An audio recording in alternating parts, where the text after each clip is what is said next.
Hi everybody, I'm Tommy Igoe and welcome to the Groove Essentials DVD. For the next 2 hours, we're going to be taking a whirlwind trip around the globe, hitting many of the important grooves that make up today's most popular musical styles. In 2003, the Vic Firth Company and I released the Groove Essentials poster. More than 50,000 posters later, it has proven to be a huge success in the drum education industry as both a teaching tool for group lessons and for individual students.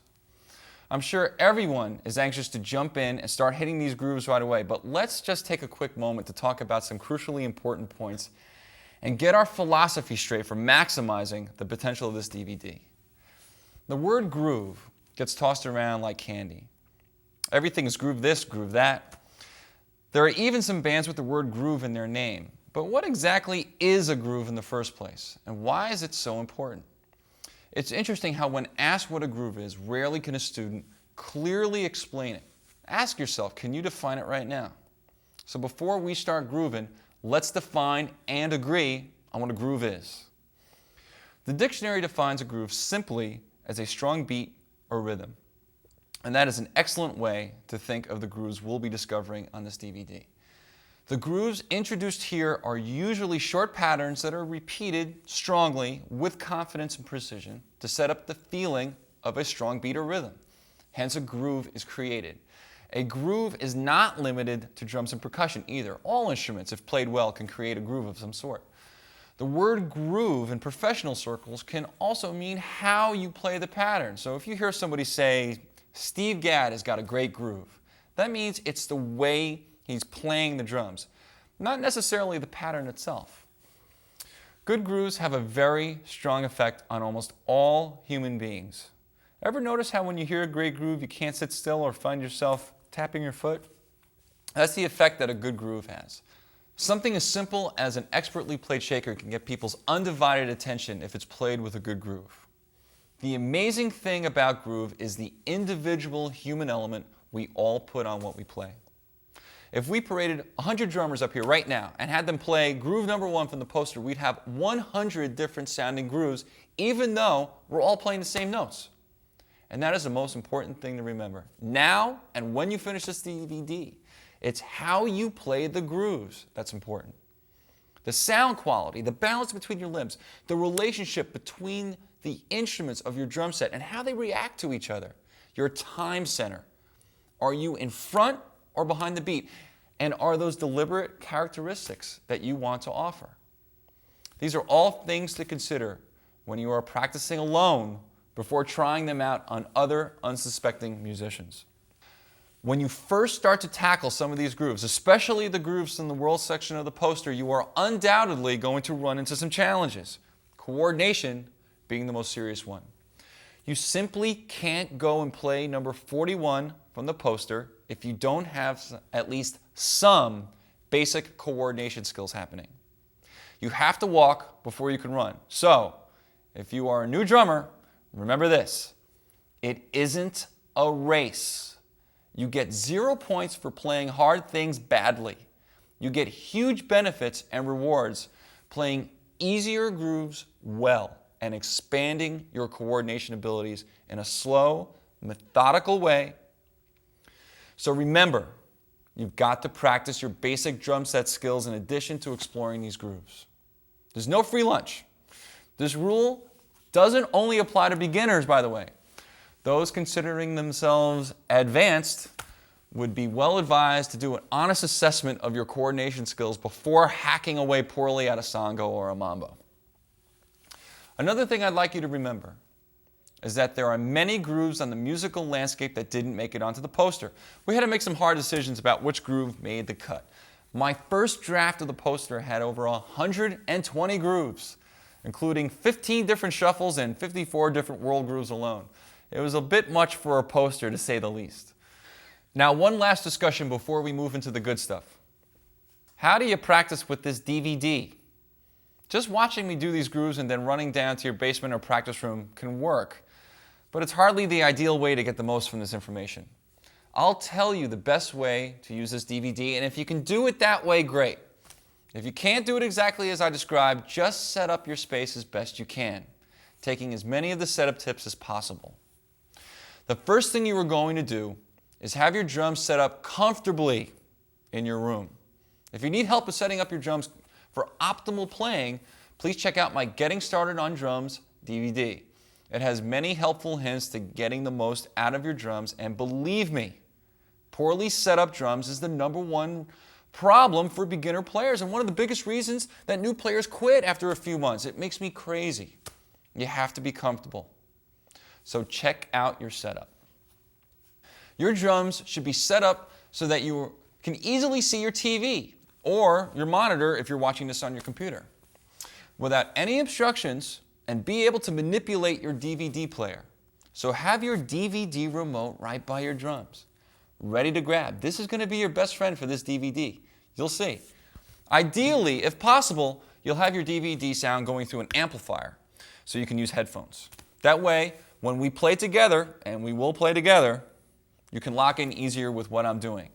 If you don't have headphones, you can use your TV speaker, but just play very softly so you can hear. Or even better, you try using one of the Vic Firth routers. Actually, I have one right here, and I use these a lot. These are my favorite. They get softer sounds even when you hit harder. And of course, you'll want to have your Groove Essentials poster on a wall so that you can see it clearly. If you can't wall mount it, have it next to you on a music stand, folded so the grooves you are working on are visible. This DVD has been designed from the beginning to be practice-friendly.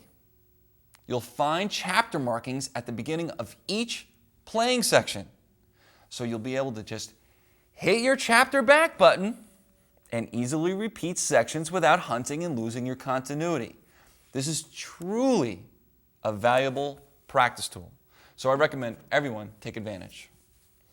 The structure of this disc and how we present the grooves will be the same for each and every groove. I'll show you the groove alone, with the parts explained and broken down. I will not be playing them too long, just long enough to get an idea of what is happening with each limb and how they fit together. It's up to you to repeat back, try it again and again until you feel comfortable. Play along. Don't be a passive observer. This is not baking. Play with me while it's on your TV and repeat and repeat and repeat until you get it feeling good. If it never feels good today, there's always tomorrow. Believe me, it will come if you stay focused and keep trying.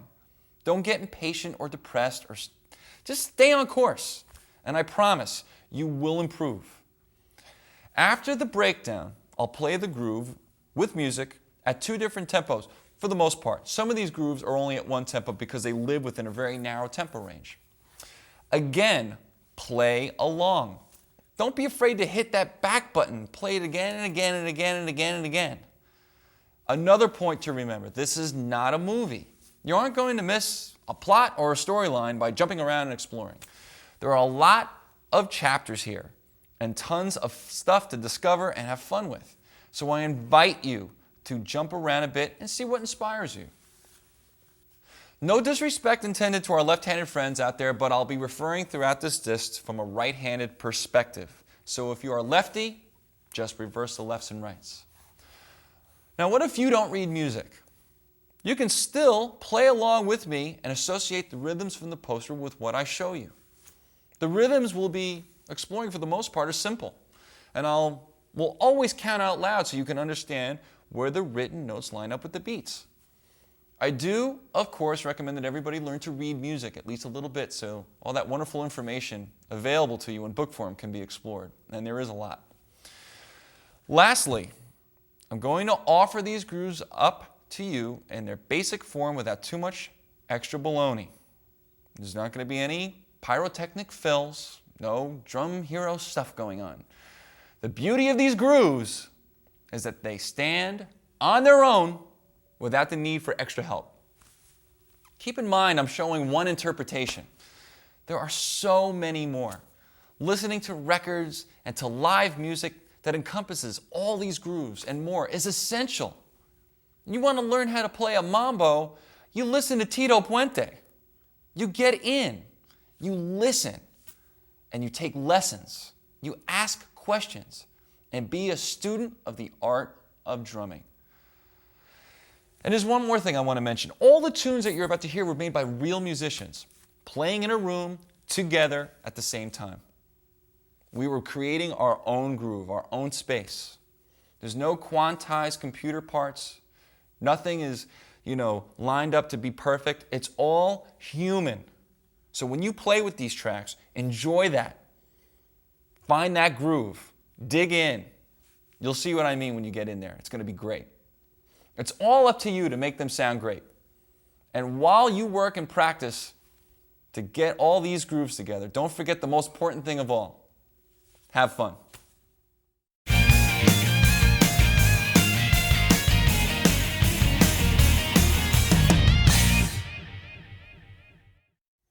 All right, it's time to dig in. Here we go. Groove number 1 for the poster. And what better place to start than the groove that has launched more hit records than any other groove ever? The slam it home, basic 8th note rock groove. We're going to build this groove. This is the way we're going to do them all. We're going to build this groove one limb at a time and get them going. And when we start a groove, I'm going to point out to you the connective tissue of that groove. Every groove has a connective tissue. It binds the groove together. In these 8th note rock grooves, it's the hi-hat. And it just keeps going along, taking care of business, keeping everybody in line. So let's start playing some 8th notes on the hi-hat. 1, 2, 3, and 4, and 1, and 2, and 3, and 4, and 1, and 2, and 3, and 4, and 1. Now when you do that, you're going to have them all even, you're going to have them all the same, and you're going to have them right in time. Now when we put the other limbs in, they're going to line up with that. They're going to 1 and 3 on the bass drum, 2 and 4 on the snare drum. Let's just put the bass drum in.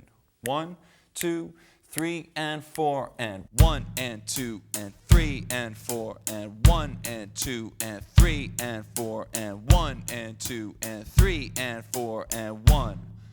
No flams, no rushing. Put your metronome on and try that. How about we put the 2 and 4 on the snare, just the 2 and 4. 1, 2, 3, and 4, and 1, and 2, and 3, and 4, and 1, and 2, and 3, and 4, and 1. Traditional grip, match grip, your choice. It doesn't matter. What you're looking for is a good, solid sound. You do not need to smack the snare drum like you hate it to get a good, fat sound. I'm just hitting in the center with nice stick velocity, and I get a nice sound. Later, when I play with the music, I'm going to probably naturally gravitate towards a rim shot, which is catching the rim and the center at the same time to get a higher pitched bark like this. Okay? So you have the center, and then you have the rim shot. So you have the 2 different sounds. The rim shots are a great sound for things that are aggressive and need that cutting power, like most rock tunes, need that good aggressive sound. Let's put the whole thing together. The 8th notes, keeping time, 1 and 3 on the bass drum, 2 and 4 on the snare drum. Let's see how it all locks together. 1, 2, and 3, and 4, and 1, and 2, and 3, and 4, and 1, and 2, 3, and 4, and 1, and 2, and 3, and 4, and 1, 2, 3, and 4, and 1, 2, 3, and 4, and 1, 2, 3, and 4. The beauty of these grooves is that they are simple. That simple groove, playing it well, is artistry in itself. Later down the poster, we get into much more what I call drummy kind of grooves that have a lot of drumming going on. These grooves in the beginning of the poster have a lot more space. They have a lot more air. There's not a lot of drumming going on. They're simpler to play, yet there's a mental challenge to keep those things perfectly in line and really lay them in.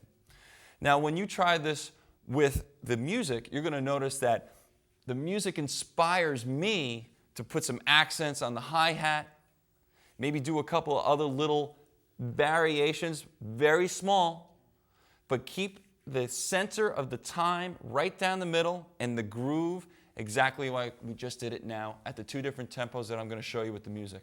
Let's give it a shot.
Groove number 2 on the poster has a name all its own. It's called 4 on the Floor because we're going to be playing all the quarter notes in the bass drum.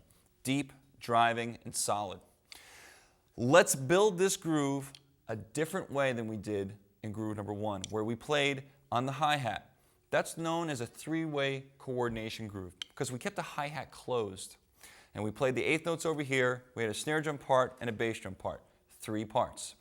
Now we're going to play a 4-way groove. And we're going to play on the ride cymbal and we're going to assign a part to the hi-hat, just like it's written on the poster. Because you can play these 8th note grooves on the hi-hat or on the ride. Your choice. Have fun. Just decide what you want to do. It's all good. And with the tracks, try them all. Try them all. Experiment. See what you like, what you don't like. It's fun. 8th notes, the connective tissue, binding the groove together. We're going to start there on the ride cymbal. 1, 2, and 3, and 4, and 1, and 2, and 3, and 4, and 1, and 2. Now the bass drum, and 1, 2, 3, 4, 1, 2, 3, 4, 1. Don't kill your ride cymbal. You don't need to do that. Nice and easy. How about 2 and 4 on the snare? Ready, go. 1, 2, 3, 4, 1, 2. No flams, right together. 3, 4, 1. Now the hi-hat with the snare, and 1, 2, 3, 4, 1, 2, 3, 4, and 1, 2, 3, 4, 1, 2, 3, 4.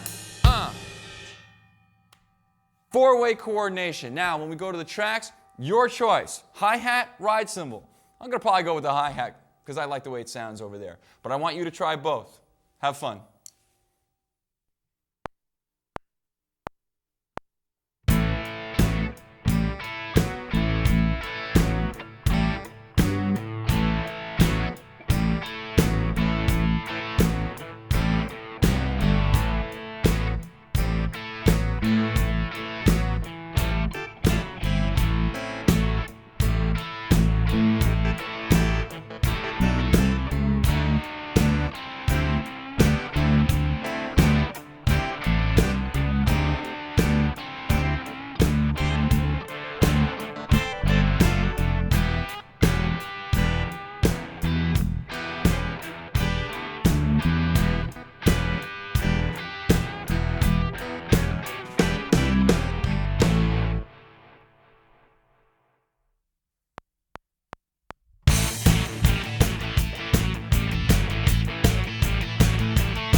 The next groove, groove number 3 on the poster, presents another bass drum variation. We're staying with 2 and 4 on these 8th note rock grooves, keeping it nice and solid and simple. Now we have a new bass drum part. Let's play this with 4-way coordination like we decided before. On number 2, the hi-hat will again stay on 2 and 4 with the snare, and now we'll play the new bass drum part. Let's play the connective tissue, those 8th notes on the ride cymbal, and then add the new bass drum part. 1, 2, 3, 4.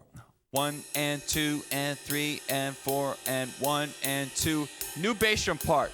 And 1 and 2 and 3 and 4 and 1 and 2 and 3 and 4 and 1 and 2 and 3 and 4 and 1 and 2 and 3 and 4 and 1 and 2 and 3 and 4 and 1 and 2 and 3 and 4 and 1 and 2 and 3 and 4 and 1 and 2 and 3 and 4 and 1. Counting out loud is your best friend if you're having coordination problems. If they're flamming, parts getting weird, Hi-hat wants to go where it shouldn't go. Count out loud, take it slow, work it out, you'll be fine.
The fourth rock groove on our poster, number 4, is yet another bass drum part. Let's see what this one sounds like. It's amazing how when you change these bass drum parts, it completely changes the groove. Not only do we have a new bass drum part, we have an incredibly useful tool being presented in this groove, and that is the open hi-hat sound. I'm going to play the hi-hat so you can really get into what's happening here, because it's going to be a little confusing the first time you try it. Let's play it. 1, 2, 3, 4. 1 and 2 and 3 and 4 and 1 and 2 and 3 and 4 and 1 and 2 and 3 and 4 and 1. Pretty good, right? It can be a little tricky the first time you try it, because when you close the hi-hat on 1, you sometimes will get a flam. I want to try to avoid that if possible. It can take a little practice. So just play it by itself. 1 and 2 and 3 and 4 and 1 and 2 and 3 and 4 and 1. Getting that sound's important. It's a really useful tool. Let's add the bass drum in. 1, 2, 3, 4. 1 and 2 and 3 and 4 and 1 and 2 and 3 and 4 and 1 and 2 and 3 and 4 and 1. Now we'll add the snare. 4 and 1 and 2 and 3 and 4 and 1 and 2 and 3 and 4 and 1 and 2 and 3 and 4 and 1 and 2 and 3 and 4 and 1. Boy, does that look simple, and boy, is it wrought with danger. No tempo fluctuations. Put your metronome on. Let these eighth notes be your guide. Air, a lot of space, don't rush, have fun. Now try this with some music.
Number 5 on the poster, our 5th and last 8th note rock groove. Let me say right now, there are a whole lot more than 5. Once you get into this genre of music, and just about everybody is into it in one form or another, you'll discover that the combinations of different 8th note patterns are really, really endless. Textures, different sounds you can get. It's a really, really great thing. So don't stop with these 5. Keep the exploration going. It's really, really cool. Now let's play this one. Again, an open hi-hat sound. This time is on the and of 3. And if you look closely at the bass drum part, does it look familiar? Well, it should, because it's the bass drum part from groove number 2. So now you can take and kind of mix and match parts. You see where I'm going with this? You can interchange different grooves. When you hear something, you can take a part from one and a part from another and blend them together, and you have something brand new. Pretty cool. All right, let's try this baby. Starting with the hi-hat, of course, our connective tissue. 1, 2, and 3, and 4, and 1, and 2, and 3, and 4, and 1, and 2, and 3, and 4, and 1, and 2, and 3, and bass drum. 1, and 2, and 3, and 4, and 1, and 3, and 4, and 1, and 2, and 3, and 4, and snare, and 3, and 4, and 1, and 2, and 3, and 4, and 1, and 2, and 3, and 4, and 1, and 2, and 3, and 1, and 2, and 3, and 4, and 1, and 2, and 3, and 4, and 1. That's a lot of fun to play. Now, it's up to you to play it. The next 2 examples have some music, and you can see on the second example, just about throughout this whole DVD, when I go to the faster one, I use the groove I show you as a seed. That's the point I start from. And then from there,